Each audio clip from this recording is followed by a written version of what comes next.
The vibes are different this summer in Atlanta, and our guest is going to tell you exactly why that should excite you about this upcoming Falcon season. You are Locked On Falcons, your daily Atlanta Falcons podcast. Part of the Locked On Podcast Network, your team every day.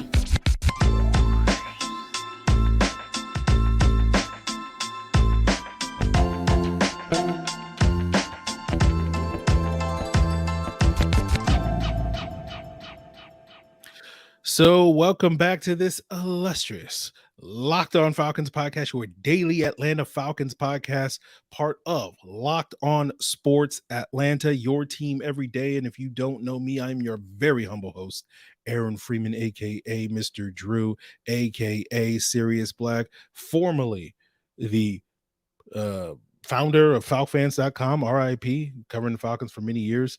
If you don't know me, and today's episode of Locked On Falcons is brought to you by eBay Motors. And if we know that a championship team is all about each player being that perfect fit, same is true with your vehicle. So for the parts that fit, head to eBay Motors and look for the green check. Stay in the game with eBay's Guaranteed Fit, ebaymotors.com. Let's ride.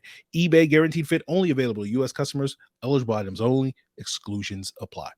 So we thank each and every one of you guys that makes this illustrious podcast your first listen. Shout out to the everydayers who subscribe and follow for free on YouTube or wherever they listen to podcasts. And you can too, so that you can get the latest episodes as soon as they are available. So today's episode, we will be joined by Maria Martin of 11 Alive Sports to talk about what she's been seeing in training camp and how the vibes are so good this summer. And then later in the episode, I'll come back and talk about the roster moves that occurred simultaneously as I was chatting with Maria Martin. So we will get into that at the end of today's episode. But without further ado, let's jump into that conversation with Maria Martin of 11 Alive Sports right now. Welcome back to another illustrious episode of the Locked On Falcons podcast with an illustrious guest, none other than Maria Martin. Hey, what's up? Sports.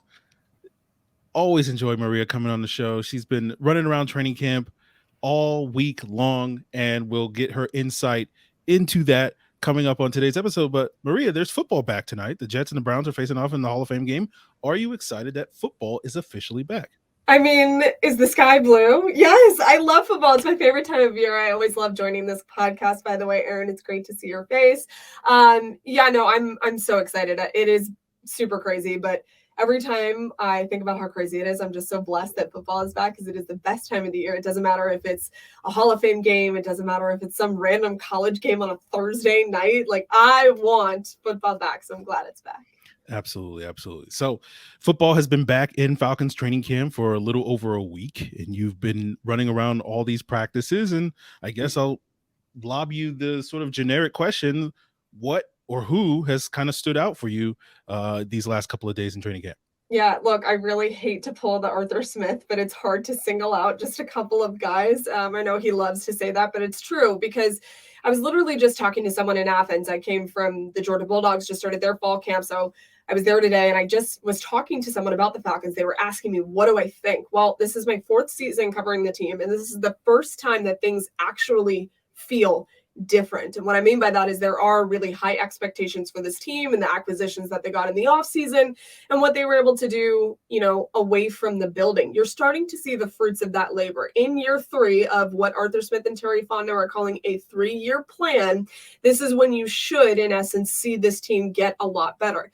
To me, I have said, and I always will say, I think it all comes down on Desmond Ridder's shoulders, no pressure. But the way that this team is built now, you look at it on both sides of the ball, you're no longer questioning what the heck is going on defense. On paper, at least, granted, they've not played any meaningful snaps of football, but on paper, this team should take a giant leap forward. And for me, if you want to talk about guys being singled out, I'll give you a position group. It's the defensive line. I mean, they have invested so much in the trenches on this team. You're going to see a lot of that pay dividends when they start playing actual football. But certainly that defensive line, a lot of the guys have said they look mean, nasty, aggressive. I mean, that's something that we can't say the Falcons have had for quite some time. The pass rush has just been non-existent for this team, and I really think they're going to be aggressive at the line of scrimmage, and that's that's music to my ears and certainly to everyone else's. And even without the presence of Calais Campbell out there right now, who will be back probably in the next couple weeks, he's on the NFI list. It's nothing to be worried about. But even without his presence out there, I mean, it's nice to get Grady Jarrett some help. I've been really impressed with the defensive line. Okay, well, I wanted to ask you exactly why you think there's kind of a different vibe in Atlanta. You kind of broke it down, but Yeah. is it just simply because they have better players, or is there something else that you feel like, is there something else in the air other than the extremely hot temperatures? I think it's right. I mean, it's been so hot out there, but I think it's a couple different things. I mean, number one, yeah, it's the guys in the building. It's funny because I was literally thinking about it, and there are no egos in that locker room, and truly there could be, right? There's a lot of really good football players in there, but it's different. I mean, it's a different vibe, and it's not the t-shirt vibe. And what I mean by that is it's not slogans and things that are empty promises. It's just guys that are good at football and want to be there and want to be a part of the vision that they have built over the last 3 years. And not to mention, this is actually their team now. Remember when they first got here 3 seasons ago, they were adapting just a very intense situation when it came to the salary cap. Those were a lot of issues that they could not control. They finally got out of that this year. Were able to spend the money where they wanted to. So it's finally their team. And I think that that's why you're starting to see a different sense of energy. They've really put all of their investments, them two together, Terry Fontenot and Arthur Smith, and them together brainstorming and creating this product. And they share the same vision. And Arthur Blank, the owner, even said earlier this week that those two are not afraid to be combative with one another, but that they do agree. They have enough appreciation for one another to sit down and talk about a vision and a plan. And that's coming to life. So it's nice to see. I mean, there are some carryover. There's just a few pieces, Grady Jarrett being one of them, that's still on this team that was with the previous regime. But other than that, it's a bunch of new faces. It's veterans who, yes, are on 1-year deals, but this should be very exciting. And it's also a lot of young players who they are the veterans, quote unquote, on this team, but they're still young. They've been here for just 2 seasons. So guys like Drake London are being very vocal now and being the front. AJ Terrell, still very young in his career, but he's a veteran on defense. So it's just a new sense of energy. There's a lot of respect in that building that I haven't seen in a long time, from the top to the bottom, from coaches to players. It's totally a different vibe. And I hate hyping it up so much because who knows what happens when we start playing football, right? But it just feels so different. Yeah, definitely. So I want to pick your brain on maybe a couple of players or things that have kind of flown under the radar, as well as talk with you about maybe some of the more interesting characters in training camp as we continue today's Locked On Falcons here with Maria Martin of 11 and Live Sports. Guys, now that we're in August, it is fantasy draft season, and Underdog is the easiest place to play fantasy football because it's the best place to play best ball. We've all experienced that feeling of frustration when you set your lineup and you put a player on your bench and he goes off that day, and then the player that you started completely fizzled. And that can't happen with best ball. It's one draft, no waivers, no trades. Underdog is going to set your best lineup each and every week, so you can just set it and forget it. Try it out now with Underdog's Best Ball Mania tournament. It's the largest fantasy football contest of all time, and it's back. It's bigger than ever, with $15 million in total prizes up for grabs, including an absurd $3 million going to the winner. Last year's winner drafted their team in July, so don't wait around by visiting underdogfantasy.com or find them in the App Store, or sign up with the promo code Locked On, and you'll get your first deposit doubled up to $100. That's Underdog Fantasy, promo code Locked On. So continuing here with Maria Martin of 11 and Live Sports, asked you a little bit earlier about sort of what stood out to you and which players, and you talked about the defensive line, but is there anybody else out there that you feel like is sort of flying under the radar that maybe more people should be talking about with Falcons training camp? It's funny because I tend to gravitate towards the offensive side of the ball. I just always have. But I'm going to go with the defense again. Zach Harrison. And what's crazy about Zach Harrison is, he was a 3rd-round draft pick this year. He's a rookie. And I don't think a lot of people really expected a lot of stuff from Zach Harrison. And when Arthur Smith is asked generalities, when he's asked these blanket questions about what rookie stood out to you or whatever, he almost never responds with a single player. And he did the other day, Zach Harrison, because he has popped off when it comes to them putting on pads earlier this week. I mean, he's done really well in one-on-ones, particularly the battles between the offensive linemen and the defensive linemen have been so fun to watch. He's just had a lot of really eye-catching plays, and he's coming along really quickly. He's trying to learn. Rookies, obviously, there's so much thrown at rookies at one time. Training camp, they're just trying to absorb as much as humanly possible. But he's a guy that can learn from a lot of veterans on this defense. He is certainly someone that I think people should pay attention to. He should have a big year, and he will have the ability to do so. Yeah, I think so. I think this time without Calais Campbell there is very valuable for someone like Zach Harrison to get some of these opportunities, and he seems to be taking advantage of those opportunities. But since I am not at camp, I try to watch and consume everything to try to make up that difference. And, I do the best I can. And every time I see a player interview posted on the Atlanta Falcons YouTube channel, I always see you on the sort of the edge of the screen holding up your 11 and Live mic, trying to get those questions and answers in. And given that you've interacted with so many players, I'm just sort of curious, sort of which player players have been kind of the most interesting ones to talk to in those moments. This is so easy for me. Okay. So there's two guys. If you want to go with the biggest energy guy, it's obviously Frank Darby, and everybody knows that. And what's fun about Frank Darby is he's in a really crowded wide receiver room, right? Like you're thinking, okay, what is Frank's role? Because there's so many weapons now. It's a blessing to have too many guys to throw to for Desmond Ridder, right? But Frank is going to take a huge step this year, and he knows that. And his confidence, especially when you talk to him, he just like believes so much in what he can do. And it's really fun. And it's so, I don't know, it's so invigorating. The coaches love being around him. You never know what he's going to say. And he just gives you like the best stuff. It's so funny. But I think he's definitely the energy guy. Oh, and what's funny about him is he's in a room right now with Drake London.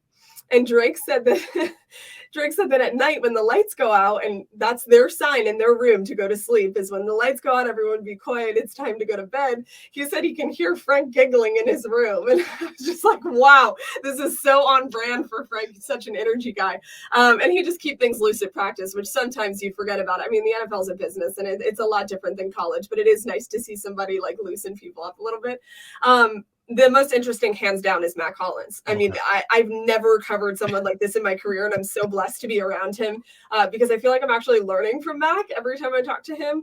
He just is so insightful and just so different. It's really refreshing, and he even said the other day, which I thought was really interesting because there's a very nice mix of veterans and young guys on this team right now. He said his favorite quote that he's ever heard is that you're never too old to learn and you're never too young to teach.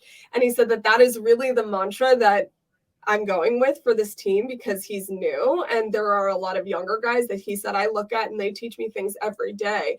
Drake London said that having Mack around has just been so beneficial because Mack really has taken Drake under his wing and tried to teach him things that he's learned along the way. But even from, if you've seen pictures of Mack, he's got those slits in his shirt that he's been cutting. We learned why he does that. I mean, he's just so interesting. He doesn't use utensils. He doesn't wear shoes.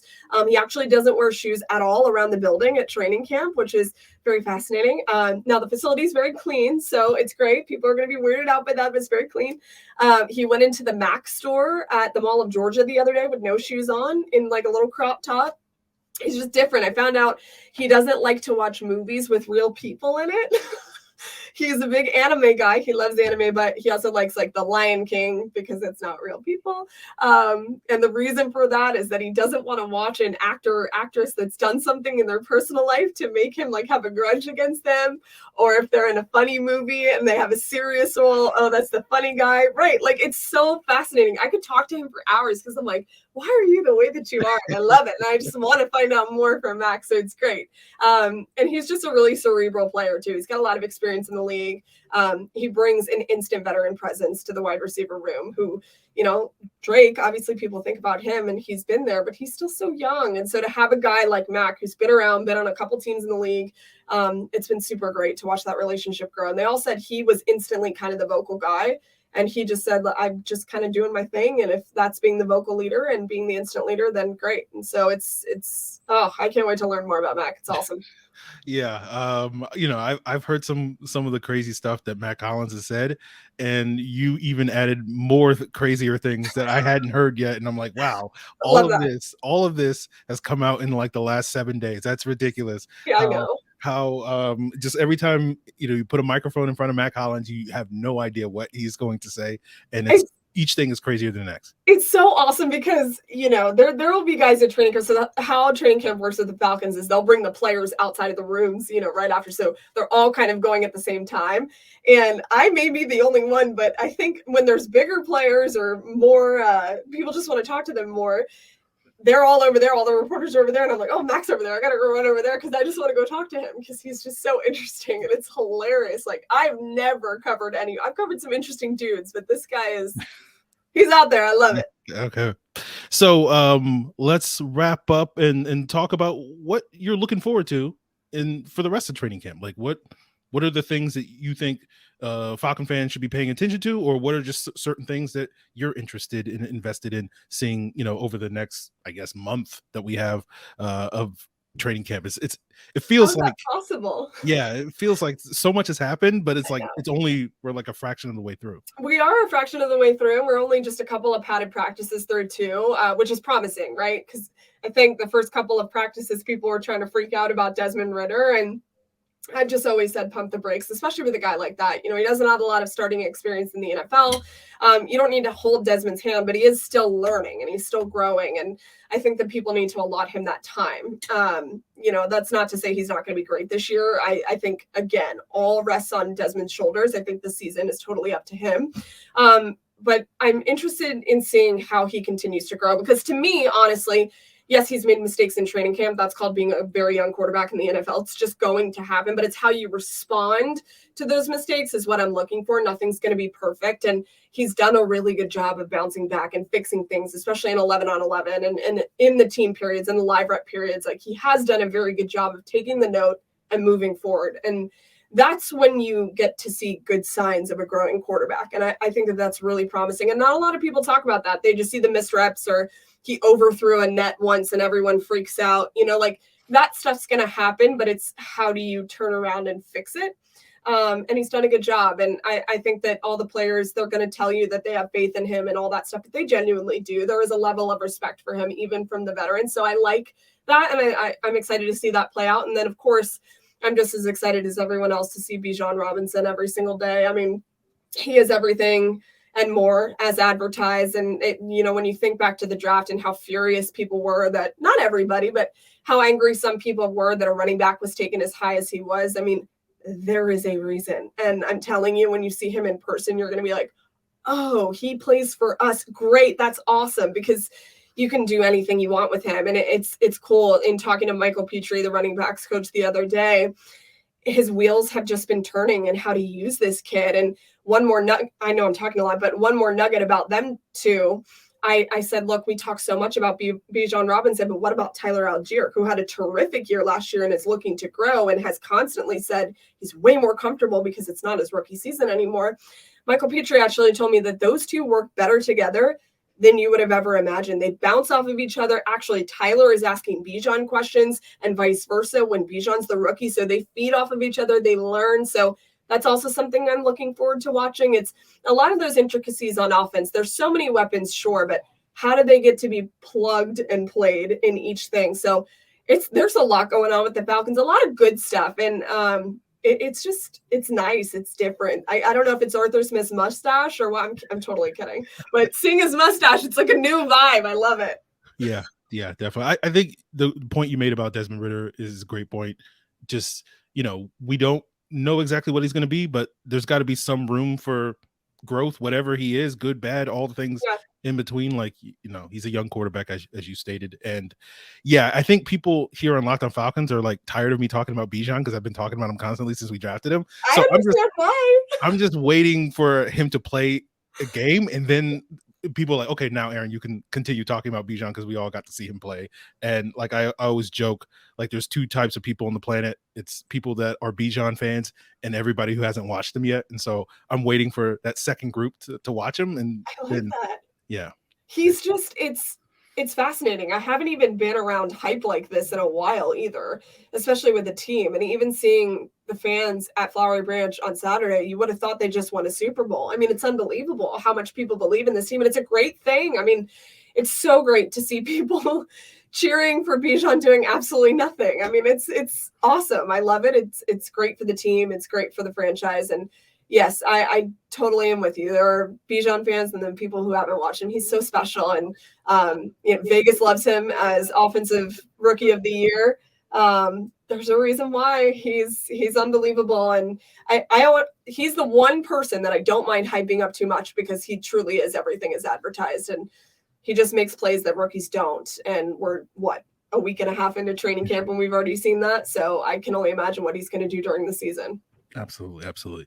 So Maria, appreciate you coming on Locked On Falcons, sharing your insight into Falcons training camp. Let the listeners know where they can find your stuff and what other things you'll be covering in the coming days and weeks over at 11 Alive. I feel like a constant tornado. So if you want to follow me, there is so much going on in my life at all times. It's all good stuff though. It's all football now, which is awesome. You can find me on Twitter at Rhea_Martin. I'm tweeting up a storm all the time. My Instagram is something similar. I don't know, but Rhea_Martin is where you can find me, and I will be following everything. Dogs, Georgia State, Georgia Tech, the Braves, who are the best team in baseball, and the Falcons. It's never ending, but wouldn't change it. Yes. You are a very busy woman. That's one of the reasons why you don't come on Locked On Falcons as much, because I like, she's got enough stuff on her plate. Did I not tell you? I was like, I don't know if I'm going to be on this until 11 o'clock last night. I told you, but I'm here. I made it. Yeah, I appreciate it. I definitely appreciate it. I look forward to the next time that you come on the podcast, share your insights into the Falcons and whatever the latest wild thing that Mack Hollins said to you. So I really appreciate, Maria, you coming on the show. Absolutely. Anytime. All right. Thanks to Maria Martin for joining us on today's episode, but we still got more to come on today's show with some roster moves, including the departure of Feleipe Franks, some injury news, and one signing. We'll get into all of that as we wrap up today's Locked On Falcons.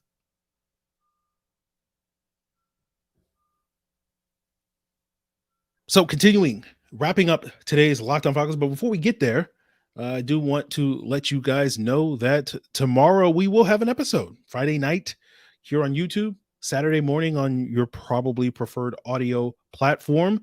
And we'll be chatting with John Macri of Pro Football Focus all about the Falcons fantasy outlook and take a deep look into Bijan Robinson's fantasy projections and whether we should be basing those off of the 2 years in Atlanta where running backs have split carries, or should we be basing it off of that workhorse running back that Derrick Henry was in Tennessee under Arthur Smith. So we'll get into that conversation with John Macri on tomorrow's episode. But wrapping up today's Locked On Falcons, the Falcons made a series of roster moves as I was recording this episode earlier. And, they cleared out 4 roster spots with some injured players, right? Chris Blair, the wide receiver, Ikenna Enechukwu, the edge rusher, and tight end / quarterback / offensive weapon, Feleipe Franks, all were waived injured, right? And then Ethan Greenidge, the offensive lineman, was placed on injured reserve. Enechukwu and Greenidge, we knew of suffering an injury in, Wednesday's practice, I believe it was. We discussed that, I think, on yesterday's episode. I don't remember, guys. They all blur together. And the issue here, the distinction for those of you that don't know is because Blair, Enechukwu, and Franks are not vested veterans, meaning that they don't have 4 years or more of an NFL experience, they have to clear waivers, right? So assuming, it's rare instances where a player does not clear waivers when they're waived injured. Once they clear waivers tomorrow, they will go on the Falcons injured reserve. Greenidge goes straight to the injured reserve because he is a vested veteran.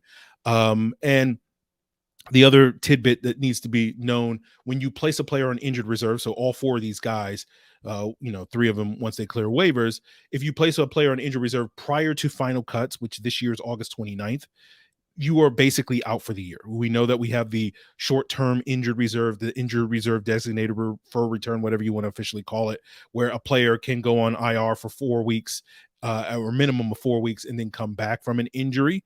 But that can't be the case now unless you place that player on injured reserve on August 29th or August 30th or whatever the date is. So there was a report from Jordan Schultz on Twitter. I saw that Feleipe Franks tore his tendon in his foot and is expected to miss 3 months. And because he's on injured reserve now, that time frame of him potentially coming back is somewhat irrelevant unless the Falcons decide to reach an injury settlement with him. And an injury settlement, the way that you can kind of think of it is like, it's kind of like workers' comp for a player that's on injured reserve in the NFL.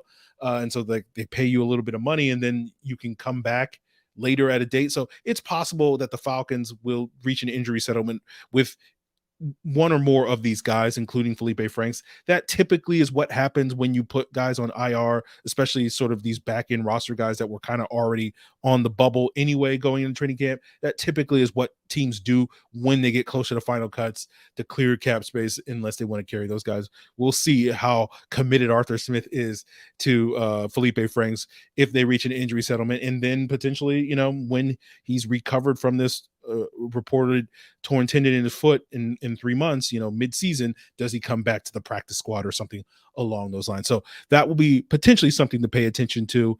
Enechukwu was a guy that we thought, you know, had a good shot at the practice squad. Greenidge was also another guy that had a good chance potentially as a back-end roster guy and practice squad guy. Same thing with Chris Blair, given, you know, his size and his speed, which was relatively, you know, uncommon in this group of wide receiver room, where we have a lot of guys that have speed, we have a lot of guys that have size, but not a lot of guys that have a combination of both. So we'll see about that. In terms of filling these roster spots, the Falcons did work out a bunch of players over the last couple of days. I know Terry Fontenot mentioned in one of the interviews he did that, like, they're constantly working out guys and churning the roster. So that is something. I know on Thursday they worked out a bunch of offensive and defensive linemen. Several of those guys from the USFL, XFL. I know earlier in the week they worked out a couple of USFL guys. They did sign one of those guys at least. Thursday we'll probably get news about how they fill the other 3 roster spots in the next day or two over the weekend as well. And that player that they did sign was defensive tackle Caeveon Patton, who was with Orlando in the XFL this past year. And so, you know, don't really know a whole lot about him, but we'll find out more information when all these moves are officially made in the next probably 24 to 48 hours to fill those roster spots to get the roster back up to 90. So that is the news of the day. Wrapping up here. Check us out tomorrow for more fantasy football insight from John Macri of Pro Football Focus. Continue to make this illustrious podcast your first listen. For your second listen today, check out Locked On Browns, Locked On Packers. It's football, guys. Hall of Fame game reactions. Get the lowdown on all the things, or I'm sorry, Locked On Jets, right? Jason Brownlee, the star of Jets training camp. We are eagerly anticipating his NFL debut tonight. If you know, you know. But that is going to do it for us here, guys, on today's episode. Really appreciate Maria Martin once again. We'll be back tomorrow. And, of course, we'll be covering Falcons training camp all week long next week. I hope you guys have a great weekend. Appreciate it. Till then, continue to tune in to the Locked On Podcast Network, your team every day.